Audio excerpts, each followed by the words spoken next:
구약성경 854페이지에 있습니다. 우리 1절부터 11절까지 시편 72편 같이 함께 읽습니다. 하나님이여, 주의 판단력을 왕에게 주시고 주의 공의를 왕의 아들에게 주소서. 그가 주의 백성을 공의로 재판하며 주의 가난한 자를 정의로 재판하리니 의로 말미암아 산들이 백성에게 평강을 주며 작은 산들도 그리하리로다. 그가 가난한 백성의 억울함을 풀어주며 궁핍한 자의 자손을 구원하며 압박하는 자를 꺾으리로다. 그들이 해가 있을 동안에도 주를 두려워하며 달이 있을 동안에도 대대로 그리하리로다. 그는 벤풀 위에 내리는 비같이 땅을 적시는 소낙비같이 내리리니 그의 날에 의인이 흥왕하여 평강의 풍성함이 다리다 할 때까지 이르리로다. 그가 바다에서부터 바다까지와 강에서부터 땅끝까지 다스리리니 광야에 사는 자는 그 앞에 굽히며 그의 원수들은 티끌을 핥을 것이며 다시스와 섬의 왕들이 조공을 바치며 스바와 시바 왕들이 예물을 드리리로다. 모든 왕이 그의 앞에 부복하며 모든 민족이 다 그를 섬기리로다. 아멘. 시편 72편은 솔로몬이 대관식을 할 때, 왕위에 오를 때 사용된 시로 보입니다. 마지막 절에 보면 이새의 아들 다윗의 기도가 끝나니라 이렇게 기록되어 있는 것으로 봐서 어쩌면 이 시는 다윗이 쓰고 또 솔로몬의 대관식에 사용되었을 수도 있을 것입니다. 다윗은 그 아들이 훌륭한 왕이 되기를 바라는 마음으로 이 시를 썼을 것입니다. 솔로몬 이후에도 새로운 왕이 이스라엘에 즉위할 때마다 이 시는 즉위식에서 사용되었습니다. 그래서 이 시에는 이상적인 이스라엘의 왕의 모습이 그려져 있습니다. 그 왕이 다스릴 나라에 대해서 묘사하고 있습니다. 나아가서 이 시에는 메시아, 구원자가 오셨을 때 다스릴 하나님의 나라가 묘사되어 있기도 합니다. 그래서 우리는 이 시를 잘 살펴보면 왕에게 요구되는 자질이 무엇인지 그것을 또한 알 수도 있습니다. 요즘 우리나라의 정치권에서 여러 가지 일들이 많죠. 지금은 각 당의 그 대선 후보를 선출하는 그런 기간입니다. 국민 여론조사에 의해서 대선 후보를 선출하고 있습니다. 여론을 통해서 가장 경쟁력 있는 후보를 뽑으려고 그렇게 합니다. 여론조사는 무작위로 하는 것이기 때문에 우리 중에 누구나 다 그런 전화를 받을 수 있습니다. 혹시 우리 성도님들 중에도 그런 여론조사 전화 받으신 적 있으시죠? 어쩌면 우리 가운데는 어떤 당의 권리당원이나 또 이런 그 경선 위원으로 함께 참여하는 분들도 계실지도 모르겠습니다. 저도 얼마 전에 여론조사 전화를 받았는데 받을 만한 그런 상황이 아니어서 끊어버렸어요. 그런데 오늘날은 이제 국민들이 그 선거날에 대통령을 투표하고 투표로 뽑는 그렇게 한 번만 참정권을 행사하는 그런 것이 아니라 여론을 통해서 이 대통령을 뽑는 전 과정에 국민들이 함께 참여하고 있습니다. 여기에 있는 누구나 여론조사 전화를 받고 대통령 후보를 정하는 중차대한 일에 참여할 수도 있습니다. 여론조사를 보니까요, 그 무작위로 정한 숫자에 이렇게 전화를 하는데 여론조사하는 그 표본이 보니까 1000명이더라고요. 1000명. 그래서 보니까 그러면 그 1000명 중에 내가 어떤 의견을 표현을 하면 그게 몇 프로가 되느냐 하면 0.1%가 되더라고요. 1000명 중에 1명이니까 0.1%잖아요. 내가 누구를 선택하느냐에 따라서 그 사람의 지지도가 0.1%가 올라가는 거예요. 그러니까 여론조사에 한 사람이 참여하는 게 영향이 굉장히 크죠. 10사람이 참여하면 1%가 올라가는 거예요, 그 사람한테. 전 국민을 놓고 봤을 때 여론조사는 1000명을 표본 조사를 하니까 5천만이니까 1000명이면 한 명이 5만 명을 대표한다고도 볼 수가 있어요. 이렇게 볼 때 오늘날 우리는 나라의 지도자를 뽑는 데 있어서 내가 생각하는 것보다 더 큰 영향력을 행사할 수 있습니다. 나라의 리더를 뽑는 일에 우리가 무관심하지 않기를 바랍니다. 리더의 기준을 잘 세워서 잘 분별하고 판단해서 소중한 의무이자 권리를 선거 때만이 아니라 평소에도 잘 행사할 수 있기를 바랍니다. 선거가 가까이 오는 그런 시기여서 이 시기적으로 보면 오늘 이 본문이 우리에게 적절한 그런 말씀인 것 같기도 합니다. 그래서 오늘 본문을 우리 성도님들이 한번 잘 살펴보고 곰곰이 생각하는 그런 시간들을 좀 가지기를 바랍니다. 먼저 오늘 본문 1절을 함께 읽겠습니다. 1절 같이 읽습니다. 하나님이여 주의 판단력을 왕에게 주시고 주의 공의를 왕의 아들에게 주소서. 네, 여기 보니까 하나님이여 누구의 판단력을? 주의 판단력. 주의 판단력이라는 것은 하나님의 판단력이죠. 그 다음에 또 무엇을? 하나님의 공의를, 주의 공의를 누구에게?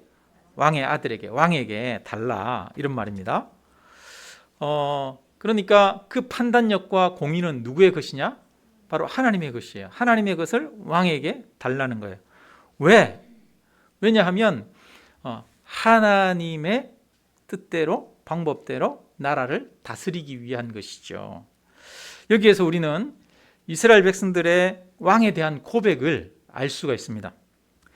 이스라엘을 다스리는 왕은 자신의 마음대로 다스리는 것이 아니라 하나님이 주시는 판단력, 하나님의 공의를 따라 나라를 다스려야 합니다. 그래서 이스라엘을 다스리는 진짜 왕은 인간인 왕이 아니라 하나님이시라는 고백입니다. 인간 왕은 하나님의 다스림을 실현하고 따르는 하나님의 대리 통치자인 것입니다. 인간 왕이 하나님의 대리 통치자가 되어서 하나님의 뜻에 합당하게 통치하면 그 나라가 번영하게 되고 왕도 복을 받게 됩니다. 그러나 인간 왕이 하나님의 뜻과 상관없이 자기 마음대로 통치를 하게 되면 온 나라가 도탄과 고통에 빠지고 왕도 불행한 결말을 보게 됩니다. 그래서 하나님은 이스라엘을 다스리는 왕입니다. 하나님은 이스라엘을 다스릴 뿐 아니라 온 세상을 통치하고 다스리시는 왕이십니다. 하나님은 구약 시대에만 통치하고 다스린 것이 아닙니다. 하나님은 지금 오늘날 우리가 살아가고 있는 이 시대에도 역시 살아계셔서 통치하시고 다스리시는 우리의 왕이신 줄로 믿습니다. 우리 대한민국을 통치하시는 분이 누구십니까? 하나님이십니다. 지금도 세계를 통치하고 다스리시는 분이 하나님이십니다.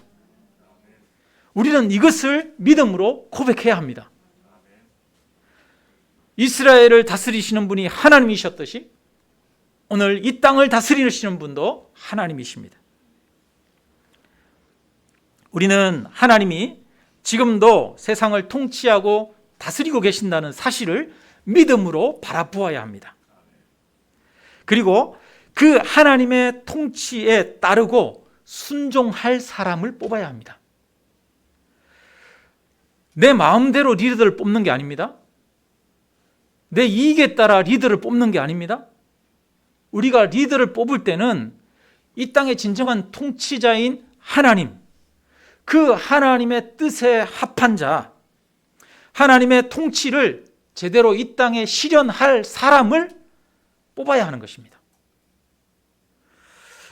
인간 왕은 하나님이 진짜 왕이라는 그 고백이 있어야 합니다. 그래서 하나님 앞에 하나님의 판단력을 구하고 하나님의 공의를 구하는 마음이 인간 왕에게 있어야 합니다. 백성들도 마찬가지입니다. 백성들도 눈에 보이는 인간 왕을 바라보기 이전에 이스라엘의 왕은 하나님이시라는 고백이 있어야 합니다. 오늘날 저와 여러분들 성도들에게도 동일하게 이 대한민국은 하나님이 왕이시라고 하는 고백이 있어야 할 줄로 믿습니다. 그래서 하나님을 경외하고 두려워하는 마음을 가져야 합니다. 본문 5절을 같이 한번 읽어보겠습니다. 5절입니다. 그들이 해가 있을 동안에도 주를 두려워하며 달이 있을 동안에도 대대로 그리하리로다. 해가 닳도록 달이 닳도록 영원 무궁토록 주님을 두려워하며 경외하게 해달라는 겁니다. 그러니까 이스라엘 왕은 성경을 복사해서 성경을 항상 곁에 두고 그 성경을 읽는 사람이어야 했습니다. 성경에 보면 왕의 조건은 성경을 옆에 복사해서 읽는 사람이에요. 성경을 날마다 읽으라고 한 이유는 뭐냐? 왕이 자기 마음대로 다스리고 통치하지 말고 하나님의 말씀을 기준으로 통치하고 다스리라는 겁니다. 그러니까 오늘날에도 한 나라의 지도자는 하나님을 두려워할 줄 아는 사람이어야 합니다. 하나님의 말씀을 기준으로 나라를 통치하는 사람이 오늘날의 지도자가 되어야 합니다. 이 말은 단순히 기독교인이 대통령이 되어야 한다는 말은 아닙니다. 우리나라에 예수 믿는 대통령들이 많이 있었죠. 누구 있었어요? 처음부터 이승만 대통령, 김영삼 대통령, 이명박 대통령이 개신교인이었고요. 그 다음에 김대중 대통령, 문재인 대통령은 천주교인이었습니다. 이렇게 볼 때 지금까지 한국 현대사에 있어서 예수 믿는 대통령들이 많이 있었어요.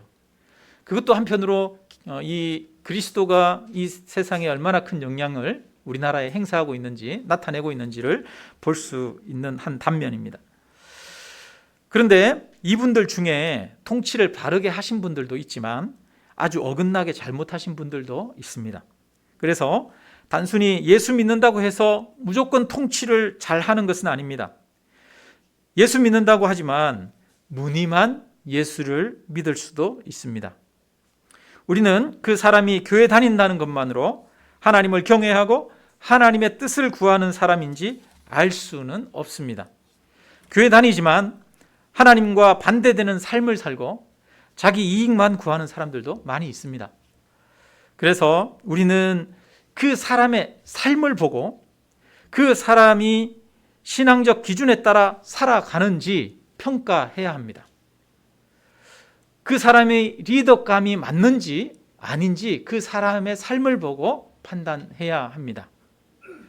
그러면 리더를 뽑을 때 신앙적으로는 어떤 면들을 보아야 하는지 한번 살펴보겠습니다.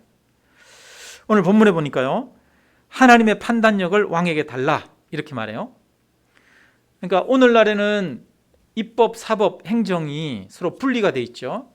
그래서 권력이 나누어져 있습니다. 그런데 옛날에는 왕에게 모든 권력이 집중돼 있잖아요. 입법권도 가지고 사법권도 가지고 행정권도 가지고 있었지 않습니까? 그래서 왕은 옳고 그름을 판단하고 분별할 그런 막중한 책임이 있었습니다. 성경에 보면은 솔로몬이 서로 자기 아이라고 한 아이를 데리고 와서 호소하는 두 여인을 재판하는 내용이 나오지 않습니까? 그러니까 왕이 그런 재판을 직접 해야 되는 거예요. 그러니까 이 왕의 판단력이 얼마나 중요한지, 왕이 공의를 추구하는 마음이 얼마나 중요한지 알 수가 있습니다. 왕에게는 올바른 판단력, 또 공의, 정의를 구하는 마음이 요구되었습니다. 왕은 정의롭고 공평해야 합니다. 왕이 정의롭지 못하고 공의롭지 못하는 것은 굉장히 큰 불행입니다. 왜냐하면 왕이 많은 권력을 가지고 있기 때문이에요. 여러분, 권력과 힘을 가지고 있는 사람이 공의롭지 못한 것은 불행한 일이에요. 권력과 힘을 가지고 있는 사람이 지혜롭지 못한 것은 굉장히 불행한 일입니다. 바르지 못한 것은 불행한 일이에요. 권력은 아주 크고 날카로운 칼과 같습니다. 무시무시하게 큰 칼을 가지고 있는 사람이 그 칼을 마음대로 휘두른다면 주변의 사람들이 다치거나 죽게 됩니다. 마음 가는 대로 기분에 따라 칼을 휘둘러서는 안 됩니다. 그 칼은 정확한 원칙에 따라서 공의롭게 정의롭게 사용되어야 합니다. 칼은 사사롭게 이익에 따라 행사되면, 권력은 사사로운 이익에 따라 행사되면 안 됩니다. 오늘날의 지도자들도 마찬가지죠. 사익을 위해서 사사로이 권력을 행사하는 사람은 절대로 지도자가 되어서는 안 되는 것입니다.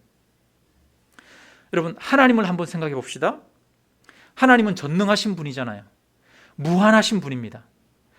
그 하나님이 콧김 하나로도 이 지구를 없앨 수도 있지 않겠습니까?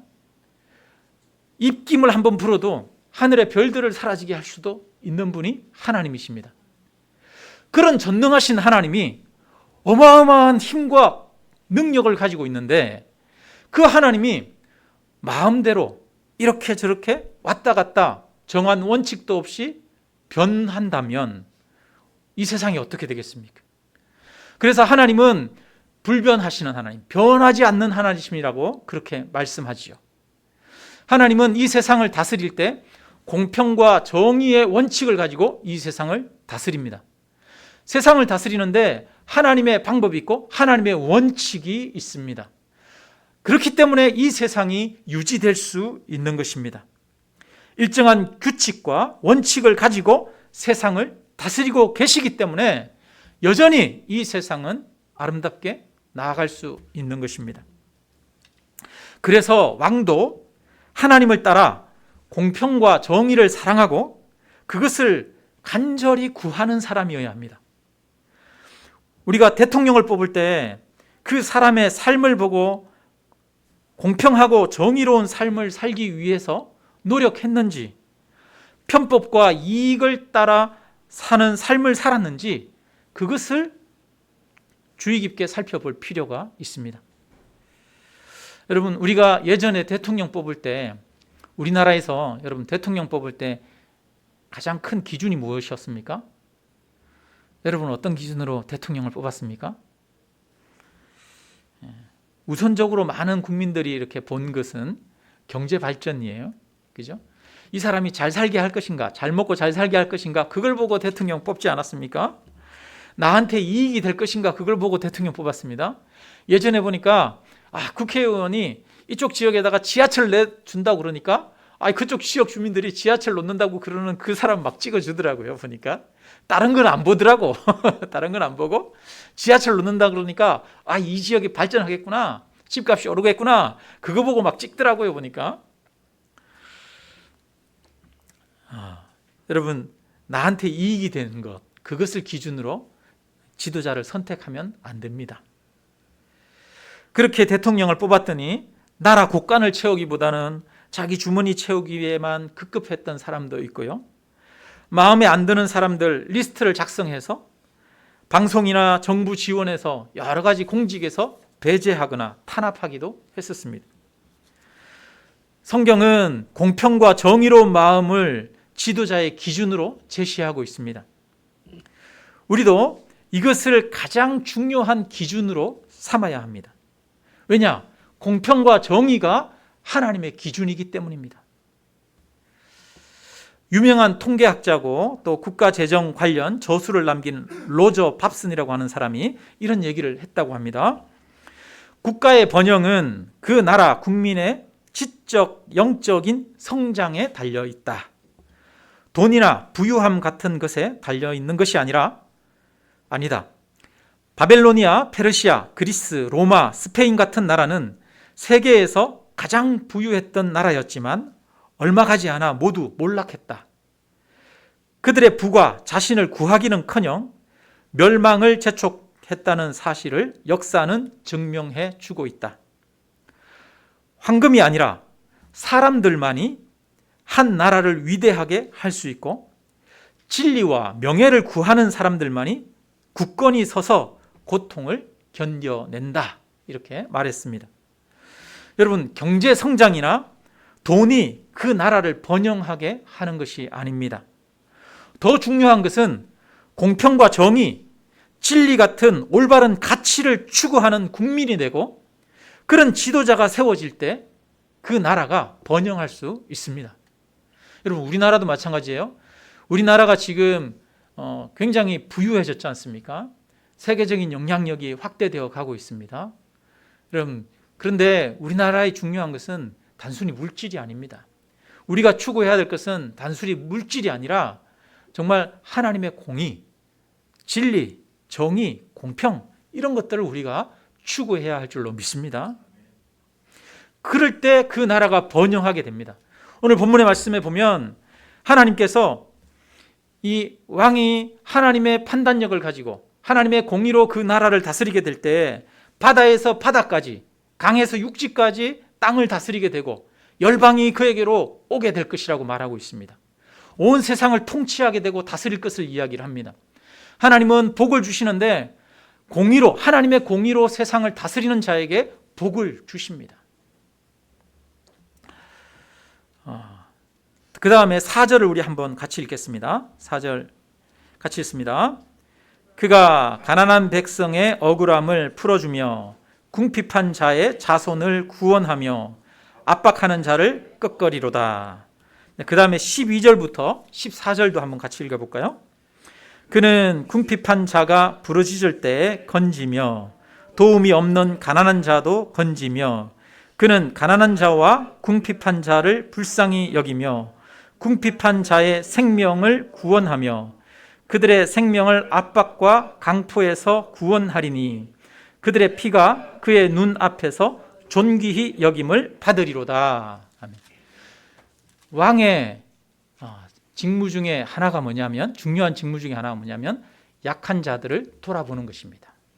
왜냐하면 하나님은 고아의 아버지가 되시고 과부들의 재판장이 되시기 때문입니다. 하나님은 이스라엘 백성들을 선택할 때 이스라엘 백성들이 강하고 큰 민족이기 때문에 그들을 선택한 것이 아니라 세상에 있는 민족들 중에 가장 약하기 때문에 이스라엘 백성들을 선택하셨다라고 말씀합니다. 하나님은 약한 자들을 선택하셔서 강한 자가 되게 하십니다. 진리를 구하게 하시고 약한 자의 마음에는 의를 구하는 마음이 있기 때문이죠. 하나님은 꺼져가는 등불도 끄지 아니하시고 상한 자들을 돌아보시는 하나님이신 줄로 믿습니다. 여러분, 하나님은 약한 자들을 돌아보십니다. 저와 여러분과 같이 정말 약해서 하나님 앞에 간절히 기도하는 사람의 그 기도를 들으시는 분이 바로 하나님이신 줄로 믿습니다. 그래서 왕도 무엇을 해야 되느냐? 가난한 백성들의 억울함을 풀어주고 궁핍한 사람들을 구원하는 일을 해야 하는 것입니다. 여러분, 왕의 관심은 누구에게 있어야 하느냐? 힘없고 약한 사람들에게 관심이 있어야 합니다. 왕이 힘없고 약한 사람들에게 관심을 가지는 것, 여러분, 이게 쉬울까요? 어려울까요? 여러분, 결코 쉽지 않습니다. 우리가 말은 힘없고 가난한 사람들에게 관심을 가져야 된다 말하지만 결코 쉽지 않아요. 왜냐? 왕은 힘이 없어 본 적이 별로 없죠. 왕은 힘을 가지고 있습니다. 부유하고 풍부했습니다. 어릴 때 그가 만약에 왕자로 태어났다면 한 번도 힘 약한 사람이 되어본 적이 없어요. 그러니까 고통받는 자들, 억눌린 자들의 마음을 헤아릴 줄 모르는 거죠. 뿐만 아니라 왕의 주변에는 어떤 사람들이 있을까요? 힘없고 가난한 사람들이 왕의 주변에 있을까요? 없을까요? 여러분, 힘없고 가난한 사람들이 왕의 주변에는 없어요. 오로지 강한 사람들 뿐이죠. 권력을 가지고 있고 재산도 많이 가지고 있는 귀족들이 왕의 주변에 있습니다. 왕의 신하들과 지방 권력자들은 더 많은 이익을 얻고자 왕에게 여러 가지 제안을 할 것입니다. 왕에게 정치적인 압력을 행사하기도 할 것입니다. 신하들과 귀족들의 이익을 보장해 주지 않으면 역모를 꾸미기도 하고 왕위에서 쫓아낼지도 모릅니다. 오늘날 여러분 보면 검사들이 주로 만나는 사람 누구예요? 검사들이 가난하고 약한 사람들이랑 교제합니까? 권력 있는 사람들이 가난하고 약한 사람들과 교제하지 않습니다. 그들의 친구는 기업가들이나 언론인들이나 권력 있거나 힘 있는 사람들, 영향력 있는 사람들이 그들의 친구입니다. 여러분, 검사들이 골프 라운딩 하는데 기업가들과 골프 라운딩 하잖아요. 권력이 있으니까 그 권력 주변에 힘 있는 사람들이 모이는 것이죠. 왕의 주변에는 약한 자들이 모이지 않습니다. 오히려 힘 있는 사람들이 왕의 주변에 모일 수밖에 없죠. 왕은 힘없고 약하고 가난한 사람들에게 긍휼을 베풀기 위해서는 힘 있는 사람들을 제압해야 합니다. 많은 반대와 비난을 무릅쓰고 정치적인 저항과 손해를 감내해야만 할 수 있습니다. 자신의 안위를 내려놓고 인기를 포기하고 약한 자들의 고통에 진심으로 귀 기울이는 마음이 없으면 가난한 사람들에게 긍휼을 베풀 수 없습니다. 차라리 강한 자들의 손을 들어주는 게 편합니다. 그게 왕에게 이익이 됩니다. 오늘날 우리 사회를 보더라도 마찬가지죠. 약자들을 위한 정책을 펴려고 하면 힘 있는 자들이 언론과 권력을 동원해서 온갖 압력을 행사합니다. 그래서 힘 있는 자들의 힘을 제한하고 가진 자들의 욕망을 제어해야만 가난한 사람들을 도울 수 있는 것이죠. 왕에게 이것은 정말 어렵고 힘든 일입니다.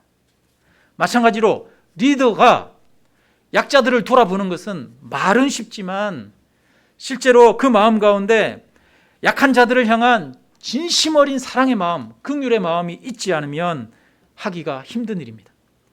자기의 것을 포기하면서까지 긍휼을 베푸는 마음이 있어야 합니다.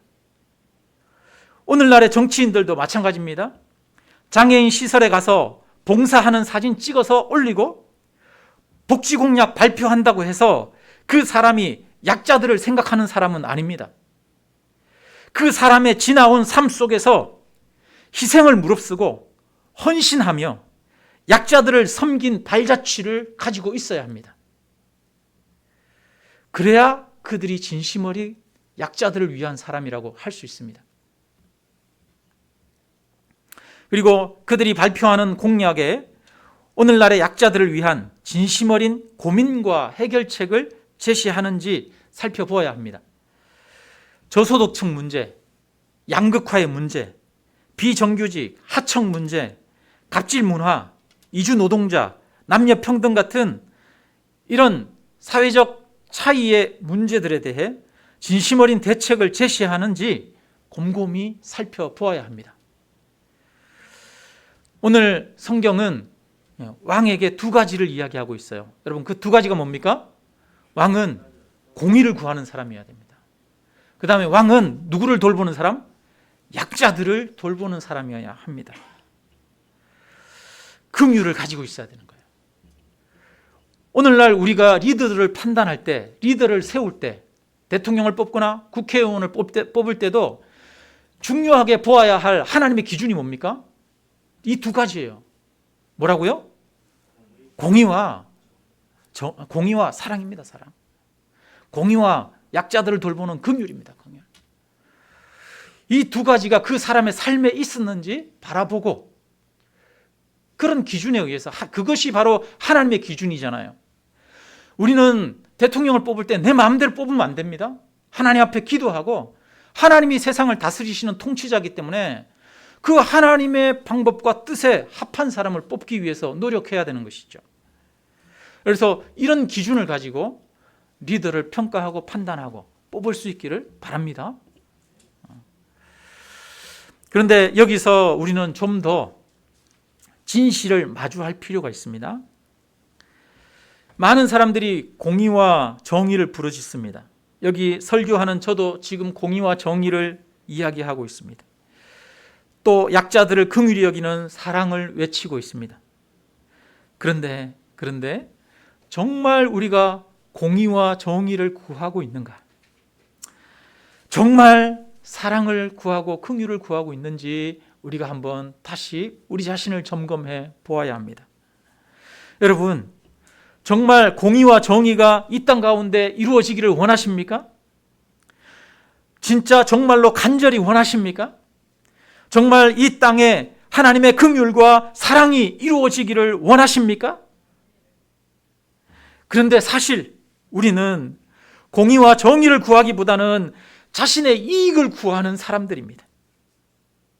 입으로는 공평과 정의를 외치고 있지만 사실은 자기의 이익을 위해서 공평과 정의라고 하는 말을 사용할 때가 너무나 많이 있습니다. 얼마 전에 영화 컨테이전이라고 하는 영화를 봤는데요. 감염, 질병 감염에 대한 그런 영화예요.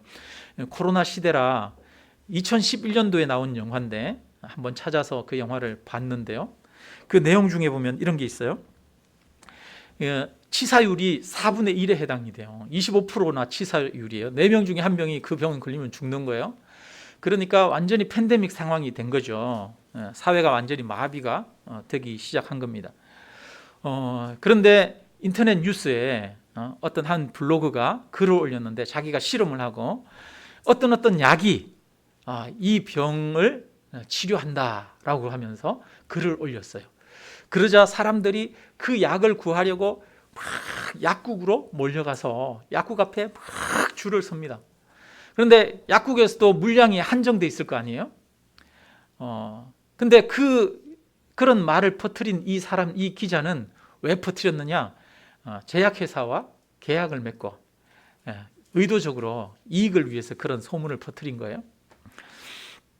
그런데 거기에 약국 앞에 줄을 서 있던 사람들 곁에 약국 직원이 나오더니 숫자를 셉니다. 하나, 둘, 셋, 넷 이렇게 세더니 50 그러더니 이 뒤로는 오늘 약이 없습니다. 다음에 오십시오. 그러는 거예요. 그랬더니 사람들이 줄을 서고 있다가 갑자기 일순간에 난리가 난 거예요. 뒷자리에 있던 사람들이 그 약을 구하면 나을 수 있다는 생각을 가지고 있으니까 이 약 못 구하면 죽을 수 있잖아요. 그러니까 두려움 때문에 갑자기 확 줄이 무너지기 시작합니다. 뒤에 있던 사람들이 앞으로 막 치고 나오고 막 빼앗고 난리가 나는 거예요. 순간 아비규환이 됩니다. 거기에는 무법천지입니다. 질서를 지키거나 나누어 가진다거나 먼저 온 사람이 가져야 한다거나 아니면 어린 아이에게 줘야 한다거나 노약자들에게 먼저 그 약을 주어야 한다거나 이런 원칙이 사라져 버립니다. 생존을 위한 약탈이 난무합니다. 우리나라는 코로나 때문에 이 사재기를 경험하지 않았습니다. 그런데 세계의 많은 나라들이 이 사재기를 경험했잖아요. 미국도 그렇고 호주도 그렇고 유럽도 사재기를 많이 경험했습니다. 미국 같은 경우에 보니까 마트에 그 카트를 들고 들어가가지고 거기서 초기에 휴지를 막 잔뜩 쌓아가지고 가더라고요. 아니 저는 이해를 못했어요. 왜 저 휴지를 저렇게 많이 사가지고 가지? 이해를 못했어요. 한 사람이 휴지를 잔뜩 쌓아가지고 카트를 끌고 가니까 그 옆에 있던 다른 사람이 거기에 있는 휴지를 하나 확 빼가지고 가져가는 거예요. 그러니까 또 그거 뺏기지 않으려고 막 그러는 거예요. 마트가 난리가 나더라고요. 보니까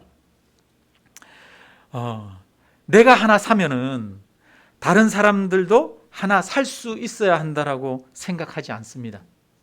내가 너무 많이 가져가면 다른 사람들도 가져갈 게 없을 거라는 그런 생각을 하지 않는 거죠. 위기가 닥치자 공평과 정의를 생각할 여유가 없어지는 겁니다. 그렇지 않습니까? 죽음에 대한 두려움은 여러분 우리를 극단적인 이기심 가운데로 몰아가지 않습니까? 위기의 순간에는 생존을 위한 이기적인 경쟁만이 남습니다. 이것은 인간이 공평과 정의, 인류애 같은 것들을 이야기를 하지만 사실은 인간의 그 마음 속에는 근본적으로 자기 이기심이 더 뿌리 깊게 장악하고 있다는 것을 말하는 것입니다. 여러분, 이것은 모든 사람이 마찬가지죠. 그래서 실제로 우리의 삶 속에서도 실제로 그렇게 드러나기도 합니다. 우리 사회가 1970년대, 80년대 많은 진통을 겪었습니다. 독재를 몰아내고 민주화를 이루기 위해서 정말 많은 희생이 있었어요. 그 시절에 많은 운동권 학생들이 민주주의를 외쳤습니다. 정의를 부르짖었습니다. 그리고 세상이 바뀌었어요. 대통령 직선제가 되고 민주주의가 발전해 가면서 운동권에 있던 사람들이 권력을 얻기 시작했습니다. 정의를 부르짖었던 사람들이 이제는 기득권을 가지게 되었습니다. 그러자 그들도 똑같은 부정을 저지르는 일들이 일어났습니다. 권력을 사유화하기도 했습니다. 공평을 외쳤던 사람들이 힘을 가지자 가진 자들의 이익을 대변하기도 했습니다. 여러분, 이것이 인간이죠. 이것이 저와 여러분의 모습입니다. 우리의 모습입니다. 우리가 말은 공평과 정의 이야기하지만 정말 가슴 깊이 공평과 정의를 구하는 것보다 우리의 가슴 깊은 곳에는 자기 이익과 욕심이 있는 것이죠. 그래서 권력을 얻은 후에는 자기 이익을 위해 공의를 짓밟기도 하는 것입니다. 이것이 우리의 모습입니다. 진심으로 하나님의 공의를 구하는 사람들은 찾기가 정말 어렵습니다. 우리 자신이 먼저 정말 나는 공의와 정의를 구하는 사람인지 하나님의 뜻을 구하는 사람인지 우리 자신을 돌아보기를 바랍니다. 한 가지 더 긍휼에 대해서 말씀 한번 생각해 보기를 원합니다. 우리는 대부분 사람들이 다 어려운 사람들 도와줘야 된다고 생각하죠. 약한 자들을 우선적으로 도와줘야 된다고 생각합니다. 그런데 정말 우리에게는 순수하게 약자들을 긍휼히 여기는 마음이 있을까요? 한번 예를 들어 봅시다. 북한에 있는 주민들은 자유가 제한이 되어 있고 인권이 존중받지 못하고 있습니다. 독재와 가난 때문에 북한 주민들이 불쌍하다고 그렇게 말합니다. 우리에게는 북한 주민들을 긍휼히 여기는 마음이 있습니다. 그런데 북한에 심각한 기근이 들어서 북한에 쌀을 보내주어야 된다고 했더니 많은 사람들이 반대합니다.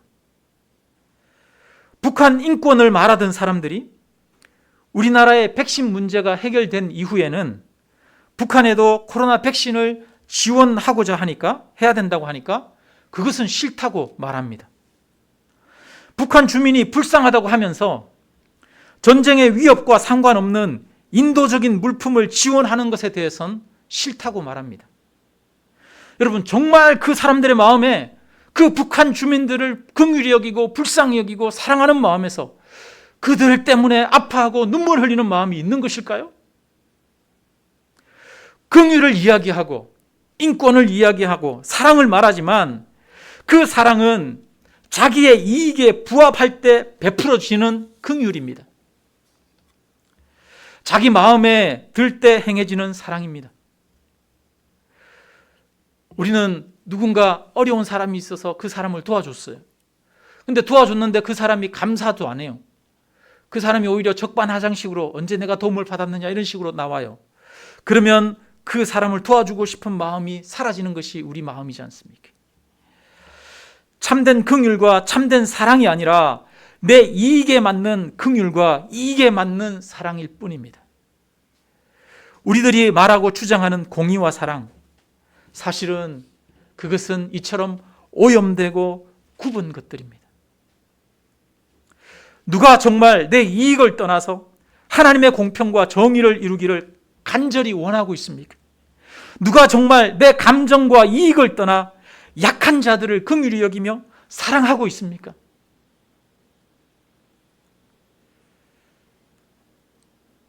참된 공의와 사랑을 간절히 구하고 참된 공의와 사랑을 이루시는 분이 있습니다. 그분이 누구실까요? 바로 예수 그리스도십니다. 예수님은 하나님의 공의를 이루기 위해서 죄에 대한 하나님의 진노와 심판을 본인이 직접 감당하셔서 하나님의 공의를 이루셨습니다. 예수님은 우리에게 긍휼을 베풀고 우리를 사랑하기 때문에 우리를 구원하기 위해서 십자가에서 친히 죽으셨습니다. 그래서 하나님의 공의를 구하고 긍휼과 사랑을 베푸시는 참된 왕은 예수 그리스도십니다. 예수님만이 온 세상을 공의와 긍휼로 다스리는 진정한 왕이십니다. 예수님은 십자가에서 공의와 사랑을 이루셨습니다. 우리는 그 예수님의 십자가를 사랑해야 합니다. 우리는 그 예수님의 십자가를 바라보아야 합니다. 십자가에는 하나님의 공의와 사랑이 있습니다. 우리가 그 십자가를 바라보고 예수님의 그 십자가를 따라갈 때에 우리도 또한 참된 공의를 구하고 참된 긍휼과 사랑을 구하는 자가 될 수 있습니다.